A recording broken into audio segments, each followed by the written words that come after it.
पूरब पश्चिम मुहक घर, दुल्हा चलू ने को बार, दुल्हा चलू ने को बार, चल का देखो न भीतर, कोबर घर में, चल का देखो न भीतर, कोबर घर में।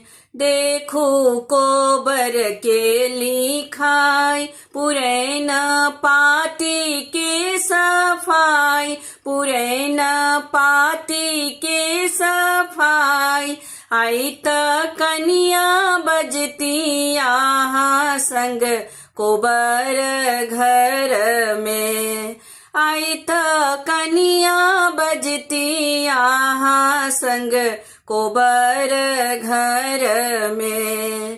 पूरब पश्चिम मुहक घर, दुल्हा चलू ने को बार, दुल्हा चलू ने को बार, चल का देखो न भीतर, कोबर घर में, चल का देखो न भीतर, कोबर घर में।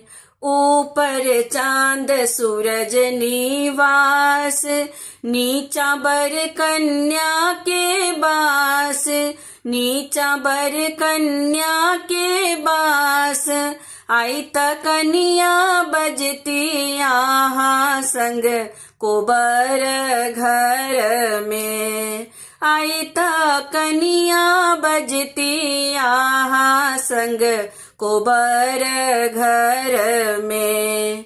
पूरब पश्चिम मुहक घर, दुल्हा चलू ने को बार, दुल्हा चलू ने को बार, चल का देखो न भीतर, कोबर घर में, चल का देखो न भीतर, कोबर घर में, चल का देखो न भीतर, कोबर घर में।